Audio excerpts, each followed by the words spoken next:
You're listening to episode 30 of the Empath podcast.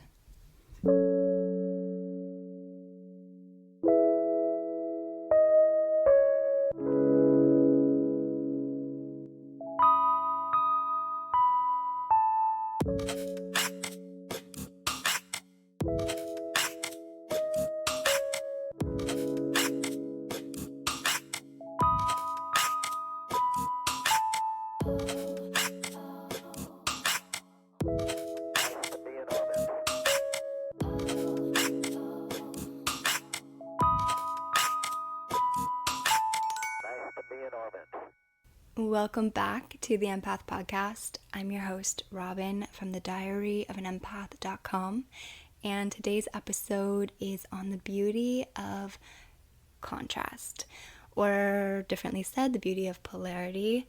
So basically, the beauty of having things feel frustrating or feel overwhelming or feel heavy or feel constrictive, and how we can use those things to more quickly align with our path. The reason I feel so inspired for this episode is because we are in Gemini season, and Gemini rules the twins. And so the twins is very much about this idea of polarities, of contrast, of light versus shadow, of what we want versus what we don't want. And within it is this element of choice. And because Gemini rules the intellect and the thought, it's all Mercury energy. This has a lot to do with our thoughts and the choice to think things differently. So this idea of choice within thoughts and how we can see moments that don't feel so good, moments that feel frustrating, moments where we feel resentful, moments where we feel all of those what we would consider dense moments as the beautiful invitations that they are. And to do this episode, I wanted to bring you into some of the moments of polarity I've been experiencing and how I've been using knowledge of contrast to better align with my path, to get clarity on what I actually want. And this episode is going to be very relevant to you throughout Gemini season, but throughout any time of the year, because the law of polarity is such a big law and is such a big part of manifesting. And so I hope that this episode really brings you awareness and a few actionable steps too that you can take, and just more clarity on your own world and on how your world is speaking to you. The mirror effect can come up a lot in Gemini season because it is the twins, and it's like what you're looking at is also looking back at you kind of energy. So anyway, let's get into the episode. I really hope this supports you. So the very first place to start with this episode is just to repeat this idea that the law of attraction is just one of many laws of manifestation, and the laws all work together to guide, I guess, what we know as manifestation. And within those laws is one called the law of polarity, which means we need to have contrast in our lives to get clarity. So what we don't want has to happen so that we can decide and use our free will and our conscious choice to call in what we'd rather. When you are having a moment of contrast, a moment that doesn't feel good, a moment that feels heavy, a moment that you might associate as bad, what that actually is from a higher spiritual perspective is just a blip for you to choose different. Because the moment when something bad, and I'm using quotations, happens is also the moment where we get to see what we'd rather. We can't see what we'd rather if we didn't have those moments. And as you grow on your journey, those bad moments stop feeling so bad and they stop feeling so big, and you are quicker to grab onto them and to consciously shift yourself to what you'd rather. So earlier on in your journey, you can spend a lot more time in those more shadowy energies before you let yourself out. And then as you go along your journey, you aren't as long in the wallowing of those shadowy moments because you see the beauty of them and you quickly can realign. And so today's episode, I just want to share 3 different situations where the law of polarity really showed up in my life and how I consciously made a choice to use it, those moments, to pivot to what I'd rather. And when we speak of things like your purpose is a constant evolution. And I often see people wanting to find the purpose and just get there, get to that end result and be living in their purpose. And what you learn along the journey is that your purpose, once you get there, you then open up to the next bit of your purpose, and you open up to the next bit of your purpose, and your purpose is actually a path. And when you realize that, you start to see that these pivot moments, these moments of polarity, will happen a lot on your path, your path of purpose, because your path of purpose is not stationary. It is fluid, it moves. And so you have to have moments that happen to you to encourage you to pivot and to keep moving yourself forward. My examples are going to speak to a bit of that, because I've been going through another transition in terms of my purpose. So I've had to have these moments that have felt very outdated, very restrictive, to recognize that I don't want to feel those things anymore, and to see those for what they were, which were pivot points, moments of polarity, for me to choose what I'd rather. That's what I'm going to be speaking on within this episode. So the first one happened last night, and it's been happening over the last couple of months, and it has to relate to my home. I moved in with my partner a few months ago, and so we've been working to make this space more of a space for the two of us. And so there's a lot of times where I'm looking around the space and I'm like, ooh, that corner does not feel good to me, or like the wall in the kitchen, I'm just so over that. And so I've had a lot of those moments, and those moments can feel really frustrating. Home is my word for 2020. It's also the collective word for 2020. Home is the heart energy, and we are really working on the heart energy as a collective in 2020. But for me personally, getting my home in order and feeling really grounded and very in place and feeling just at home is such a strong theme for me this year. And so me not feeling at home, me feeling irritable about the way a corner looks, is a shadow moment pointing me to what I'd rather. And so one concrete example of this is I was looking around, and I actually shared this with the sisterhood this past week. I send out weekly prompts with the sisterhood, and this week was all about catching up with your desires. So once you have a desire, once you have an internal shift, you have to catch your external world up to it. And the way this has shown up for me is I was looking around the apartment, and I'm like, the walls are so cold, and they're white, they're like blue white, and I'm like, I just feel like the walls are so cold, and it's really getting to me how cold these walls are. And I realized in that moment that the external world was just reflecting back to me my internal desire. My desire over the past year has shifted. Up until this point, or up until the beginning of this year, I've had this very cold exterior, and I've put that out in terms of boundaries, in terms of my presence. Like on Instagram, I would just show up and leave. And then since the beginning of 2020, I've just felt this pull to be more warm, to be more approachable, to invite in sisterhood. It's one of the main reasons I started the sisterhood membership, is like, I want to invite in sisterhood. I want to be in circles. And there was this very strong message from my spirit to bring women together. And so I've been changing. My desire has been changing for me to be a more warm and inviting spirit. And so the cold color of my walls, cold colors, blue and bluish tinted colors, are often associated with introversion, whereas warm colors are often associated with extroversion. If you look at someone's Instagram profile, if you see it's more of a blue and a minimalist feel, they're probably more of an introvert. And if it's more of a warm feel, warm colors, warm hues, warm tones, they're probably more extroverted, or, as in my case, going through a season of introversion versus extroversion. So it's just one way you can read people. And so for me, with these cold walls, the reason they were irritating me is because they are not aligned with the person I've become internally. I've become a very warm spirit, and my walls being cold just did not reflect that. I saw that, and I made a conscious choice to bring in things like a rug, to bring in warmer paint, and I've been consciously bringing in more warmer pieces of artwork. And that really satisfied that need. So that irritability went away because I saw it for what it was just a mirror of, Robin, you've changed internally, and now the external world needs to catch up. And it was because I could see it for what it was, that irritability as just being a sign that my external world wasn't reflecting the changes I had made internally, that moment of contrast, that moment of polarity. I wanted to be a more warm spirit. And my world didn't reflect that. And so the irritability that's all it was doing, was showing me that. And so you can use your home in that way. Another example was, over the past couple months, we've set up a little writing space for me, which was perfect at the beginning of the year. And then all of a sudden, it just started to feel outdated. When I would look at it, I would just I didn't even want to look at it. And I realized that one of the things that really frustrated me about my writing space is that the desk faced the wall. And what I really wanted was a desk that faced the room.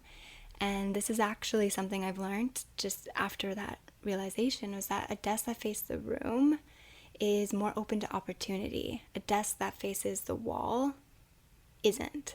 So just the desire of recognizing and feeling outdated about that space was showing me that I want to make a change. I wanted to be open to opportunities. I wanted to expand. I didn't want to be so closed off from everything.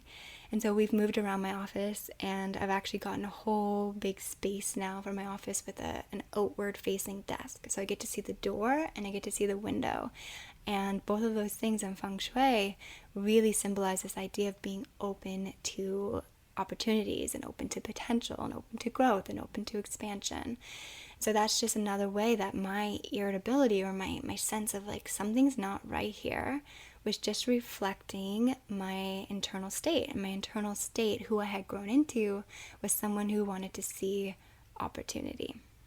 So we could look at both of those situations, the cold walls and my desk facing the wall, being moments of contrast, moments of polarity. And I felt it, because contrast you feel. If you look at a black table up against a white wall, you notice the difference of the black table and the white wall. There's contrast there. And so contrast is very obvious. And so it's our feelings, they got to get loud to be obvious. So those moments of contrast, those moments of polarity, that irritability, that sense of outdatedness, the feeling of I can't even look at my workspace, those are just moments of contrast. And contrast, you can either fall into the wallowing or frustration or overwhelm, or you can see it and make a conscious choice to shift. I saw my writing space, my desk against the wall, and I said, this is annoying me. And therefore, I know I don't want this anymore.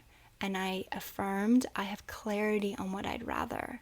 And when I affirmed I had clarity on what I'd rather, all of a sudden the clarity came in. And I knew exactly where I wanted to put my office. And the pieces started to fall together. And I actually, a couple days later, we were out for a walk, and I found this little, it's like a dresser thing, but it's small. I don't know what that would be called, on the side of the road. And we grabbed it, and it is a very antique piece, and we've done it all up, and it matches my brand and all of this stuff. And that's because when I made that intention for clarity, the universe was able to step in and start giving me the pieces to create what I'd rather, which was this office space with an outward facing desk. So that's one. Another big moment of polarity for me lately has been around my business and my business model. Over the last few years, I've created a very strong business model where my journaling course has been my main offer. And my journaling course is a course for empaths, newly awakened, or empaths who are still stuck in those cycles of feeling drained, feeling overwhelmed, not truly living their purpose. It's an empowerment course. And it worked for a while for that to be my main offer. And then over the last few years, I birthed a new offering, which is Empath in Business. And over the last year, I've felt myself very drawn to making Empath in Business my main thing. And I knew that because I no longer wanted to live teach my journaling course. When I was in the course, I wasn't getting as sparked by teaching it live. I started to just feel heavy around that and feel drained around that, because all I wanted to do was be helping people with their businesses and helping artists and creatives, uplift artists and creatives.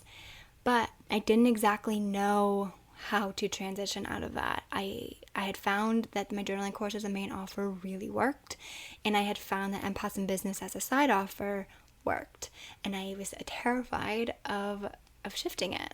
But my spirit, anytime that I would think about live teaching journaling course, I didn't feel good.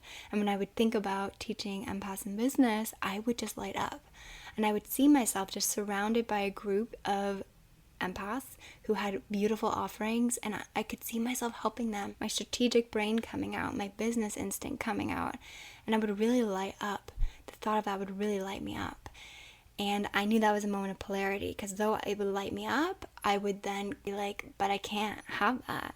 And when we feel constricted for whatever reason, the story I was telling was that I found my success with this one way of being, and therefore I can't change it because I won't have that same success. I shared this on Instagram recently. A statement will close your mind and a question will open it.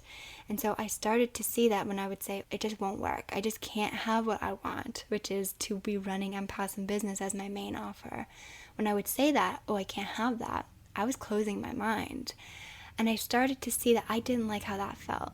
I didn't like the feeling of restricting myself, that it just felt very ugh.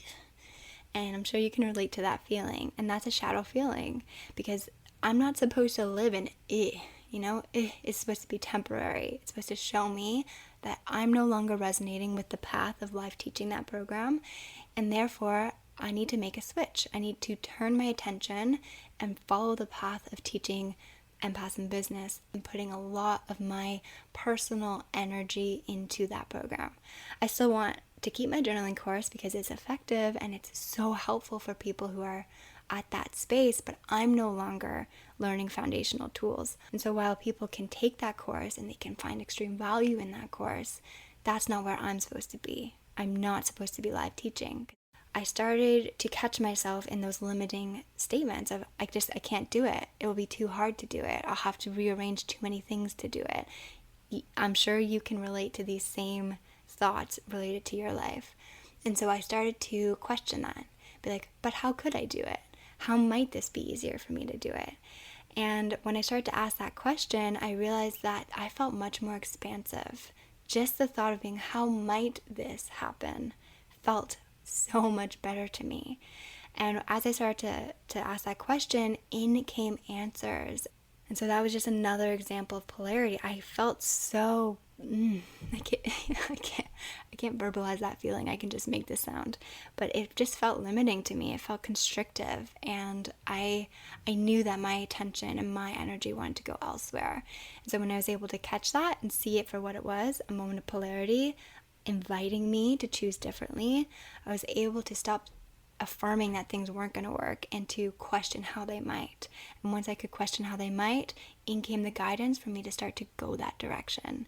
And now I feel like I'm picking up momentum in a different direction, and everything didn't fall apart, because that was just my limited thinking that everything was going to fall apart.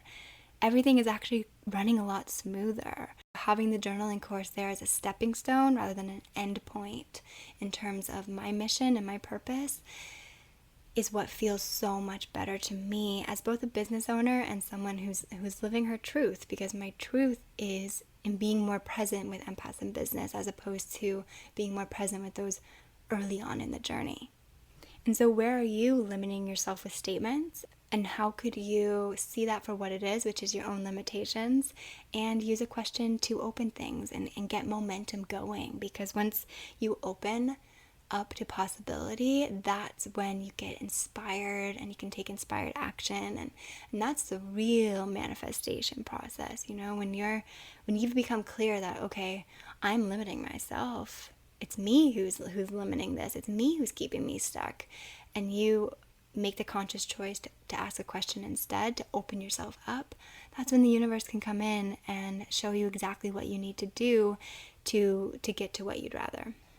A final example, and this isn't one that I've been experiencing lately, but I know that this is one that comes up a lot for people, and I might even do a whole episode on it. We'll see. Let me know if that's something that would support you.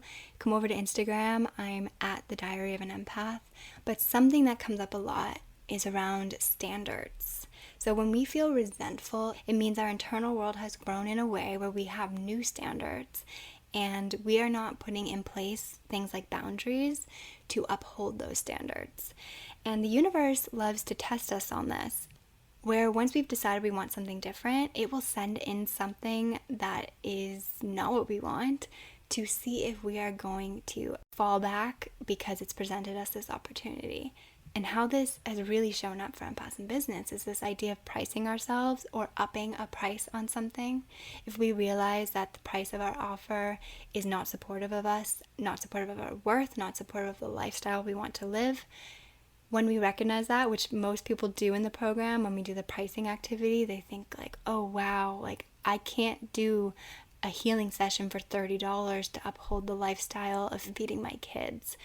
And so then they decide, okay, I'm going to up my price. It's actually going to be $100. And when they realize that, they set the standard. They go in, they tell their audience that they're going to change price, or they change price. And all of a sudden they have someone come in and say, hey, I noticed you changed your price, but I actually can't pay that. And if we're being honest with ourselves, oftentimes that situation comes with guilt or resentment, because guilt can be, oh, like who am I to change my price? Like there's people out there who really need me at this price point. Or this idea of resentment of I have a price and I don't feel good when people come in and tell me it's too high. It's not too high. I realize that I need the price to be able to do my work and do my work well and embody my value and support the life that I'm wanting to support. And so when that happens, what that is that's the universe testing us. And the word testing is not meant to be bad. It's shadow. You're getting a test to see if you're going to fall for it. Are you going to drop your standards? If you step back and you say, you know what, don't worry, I will give you the session for $30, you're not upholding your own standard. Let's take it away from business. Let's come into a very basic empath situation, which is like, you're learning about energy and you're learning that you can't constantly answer the phone call from your mom when she calls you and she's really upset.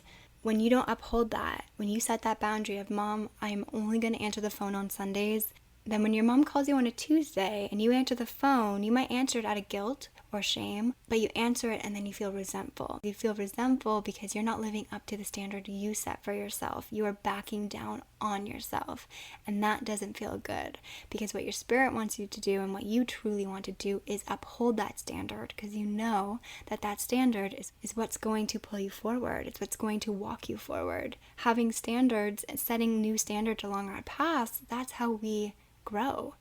And when we don't uphold them, when we don't uphold the standard that we've set and we have internally in our external world, it doesn't feel good. And so that is a moment of polarity where we get to check in with ourselves and see that this isn't feeling good, and therefore I want to choose to be someone who upholds this standard. I want to choose to be someone who upholds this boundary. I want to choose to be someone who knows her worth and embodies it. That's really at the root of what it is. And you can do that very consciously once you know that irritability or that resentment or that guilt or whatever the feeling is just an invitation for you to reconnect with yourself and see how you are letting yourself down and not holding yourself accountable to this new boundary that you've set, whether that be a price point, or whether that be a boundary with your mom. When we feel resentful, it is the shadow element coming through to show us that we are not honoring ourselves. It never has to do with the other person. It's about ourselves.